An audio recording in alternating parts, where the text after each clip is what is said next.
Hi guys, welcome back to another video. My name is Judy. If you didn't already know, I am a registered nurse here in Canada and I make YouTube videos about nursing and lifestyle. If you're new to this channel and end up enjoying this video, make sure to give it a thumbs up, and if you end up wanting to see more content from me, hit that subscribe button as well. Okay y'all, let's get straight to business. In today's video, I wanted to talk about a very important topic, especially in today's climate and healthcare. If you are a nurse who feels overwhelmed, drained, burnt out, you are not alone. So many of us fine-ass nurses went from clear skin, no bags, no stress, to dark circles, pimples, dry skin, just showing our exhaustion in so many ways. But today I am sharing 10 simple strategies that have helped countless nurses, including myself, to recharge, stay healthy, and enjoy their work again. So without further ado, let's get into it.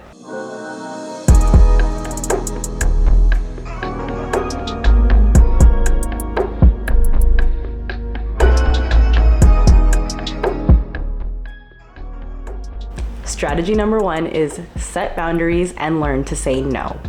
Being a nurse is all about giving, but as you grow into this career, you need to learn to protect your time and energy to be able to provide the best care. So learn to set clear boundaries with staff, management, and learn to say no when you need to. That means saying no to overtime, to extra shifts, to even hangouts or other plans outside of work when you are exhausted. And don't feel bad about it. Rather, just take that time to rest. You know, working extra shifts is totally okay. I get it. I'm never mad at a good hustler, but just don't push yourself over the edge to where now you're absolutely miserable. This is the body that you are going to be working with for the rest of your life, not them, not your management, not your friends, not your co-workers. So just prioritize your mind, body, and soul as much as possible.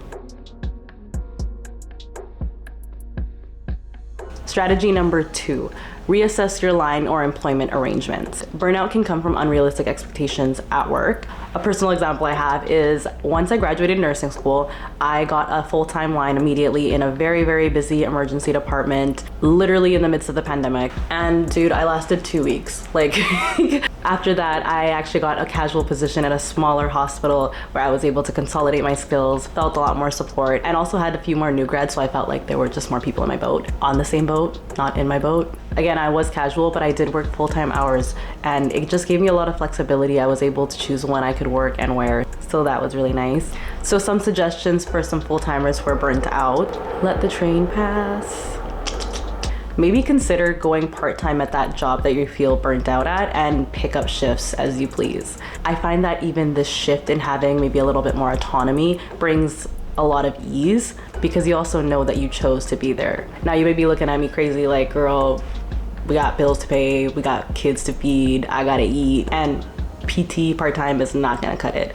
Totally understandable, okay? If your work doesn't really have that much opportunity to kind of give you extra shift, what I did was got a job elsewhere. So if you decide to go part-time at that one job that's really burning you out, think about grabbing another job, part-time or casual, elsewhere at a lower stress environment. It could be like an IV clinic, outpatient clinic, or even just like a different unit in the same hospital. If you look back at my older videos, you'll see that I was working in the busy emergency department and an IV clinic at the same time, and I found that it was the perfect balance for me. I was overworked and really stressed at one job, the ER, but I loved it and it was super fulfilling.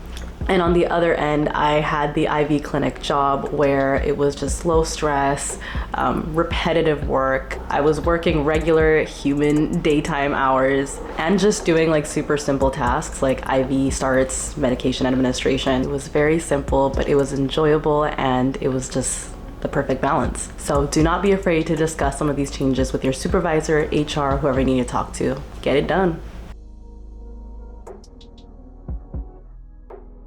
Next strategy is to maintain your physical health. Physical health is directly tied in with mental well-being. So you gotta make sure you work on the major three: eating, sleeping, and what's the third? Exercise. Eating, sleeping, and exercise. I am going to set realistic expectations for a full-time nurse, okay? Let's see if I don't get killed for this. Eat at least 2 filling meals a day, okay? Sleep minimum 6 hours in a 24-hour period. Some of you don't. And do some sort of physical activity that you might semi-enjoy 3 times a week. That is doable. I'll give you a rundown of what I do, okay? So for food, I bring lots of food to work. A 12-hour shift we're talking about. So my big meal will consist of a meal like pasta or like rice, beans, a protein, veggies, and then I have snacks like a granola bar and a yogurt or some fruits. Probably just 2 snacks usually. And I bring a little baggie, a little Ziploc bag with my vitamins in it. And then after work, I eat a large meal. Even after a night shift, I come back home, I eat a big breakfast and go to sleep. After day shift, I come home, eat a large meal before I go to sleep. For exercise, I take guided fitness, Pilates, and yoga classes. Personally, it just makes it easy because I don't have to write out like a workout for the gym and like use that mental, I just don't even want to think about anything or have to do any more work than I already have to do. But just to start, you can incorporate like 10-minute stretches from YouTube just in your day, literally 10 minutes. Like look at your screen time. You could take out 10 minutes, okay? Do it. For sleep, I'm working on because frankly, I don't have time. Like many of us. I swear there's just not enough time in a day. Like 24 hours, who decided that was enough? But I hold myself to that standard, 6 hours minimum in a 24-hour period. Obviously you will get the better end of the stick if that is a continuous sleep. A lot of us live off of naps. Try and change that, try and get the continuous sleep. I'm still working on it. That's the one thing that I'm just still tweaking. We're still here, we're still happy, and we're still joyful and glowing. So keep working on it, you will get there. The next strategy number 4 is time management.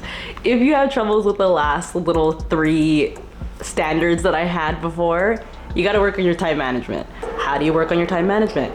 Get a calendar, create a schedule, use notes to write your daily tasks and what you gotta do. Find a way to get organized. Visualizing your day through a calendar or notes also does relieve a lot of anxiety and it increases your efficiency. For me, my Apple Calendar is like everything to me. My partner and I have like a joint calendar. We've just synced our calendars together. So I can get a good visual on what his day looks like. He knows what my day looks like. We're not asking so many questions and wasting time like, who's making dinner? Do you have time today to do this? Takes out that time from asking those questions and waiting for a response. But yeah, that system works really well for us. Baseline for me is I know what my day consists of on a week-to-week basis, and I know what free time I have to fill if I need to in advance. The next strategy, some people don't do this and I don't know why. Like I get it, but like, ¿por qué? Take your breaks off unit. No matter what anybody says to you, taking a break is not a luxury. It is a necessity. So whenever possible, take your break off unit. Whether it's in a quiet room or a walk outside, you need that emotional and mental distance to fully recharge or partially recharge, even like 5%. I don't feel like I'm actually taking a break when I can still hear call bells, I can hear the conversations in the nursing station, I can hear the doctor-patient conversations. Like it stresses me out. Go to the cafeteria, go to a bench outside. I'll even go as far as going to my car, which is kind of far. And obviously some breaks can be short and quick. Why do they go by so fast? Like 30 minutes, blink, it's done. But just plan in advance, heat your food up, and be ready to go once that clock starts, okay?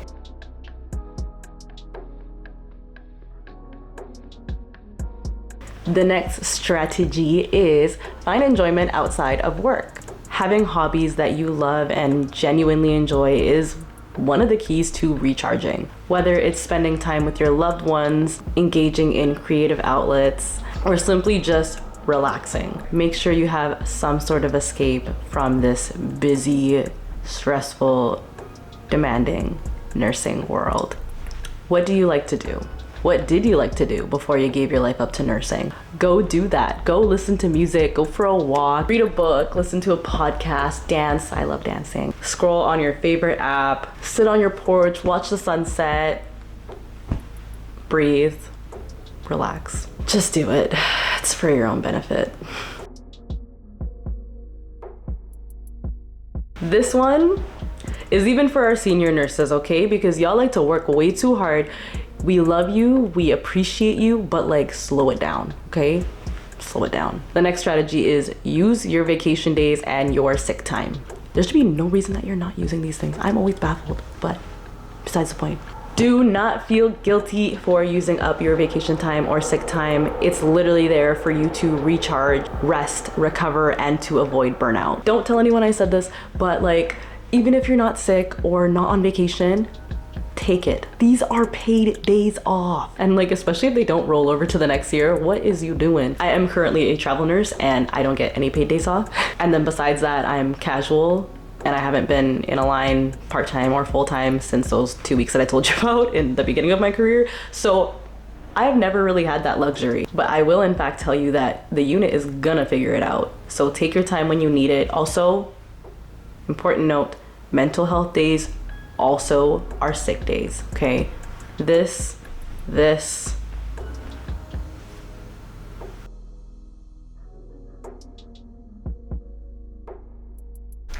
I love this next one. The next strategy is be positive. While it is important to acknowledge the challenges that you face at work every day, staying positive and focusing on those things that you do enjoy really can make a world of a difference. Ways you can do that: try starting your shift with some positive affirmations, focus on small wins, and a major one for me is try to be around positive people and a positive environment. Those can really influence how you feel a lot.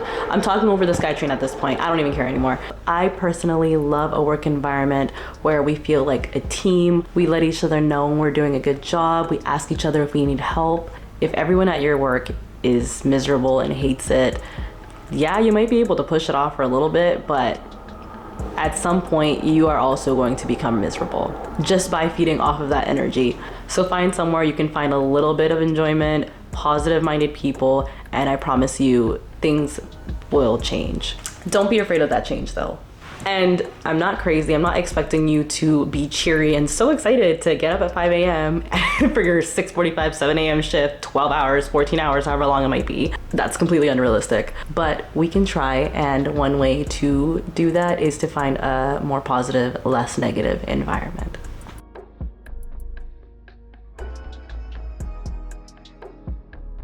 Tip number 9 is reconnect with your purpose. Nursing is such a rewarding profession, but burnout can really cloud that. Let's go back and reconnect to why you wanted to be a nurse in the first place. Remember the impact that you're making. I'll be having a bad day at work, and honestly, something small that lifts me up is a thank you from a patient or a family member. And I say that all the time at work. I'm like, even just a thank you, like, it makes me feel like, okay, I'm doing something. It's a crappy situation, crappy work conditions, but like, at least someone appreciates it. That's what keeps me going sometimes. And when I have a good memory with a family member, patients, or even like coworkers, staff, I really try my best to keep that memory accessible for when I'm feeling a little bit burnt out. Oh my goodness, we've gotten through these so fast, but we are at the 10th strategy, the last strategy, the very last tip: therapy or your own form of therapy. Therapy is not just for the seriously struggling. It is an excellent way to prevent burnout before it starts. Whether it is going to actually see a therapist, talking to a friend, journaling, finding your own form of therapy is super essential. So find what's right for you and be consistent, or just know when you need it. Y'all, we have gone through 10 doable strategies to prevent burnout in nursing. By taking these small steps, you can protect your energy and passion for this work. I'd like to know in the comments below, because I'm actually really interested, what is your favorite strategy to prevent burnout? Nurse burnout is 1000% real, but it does not have to be your reality, girl. I believe that you deserve to feel great on and off the clock, and by implementing these strategies, you can protect your well-being and continue to provide the very best care for your patients. If you found this video helpful, make sure to like this video and subscribe. Maybe share it with the nursing buddy who might need it. But that's it. Thank you so much for watching. I really do appreciate it. Have a beautiful day, and I will catch you next time. Bye.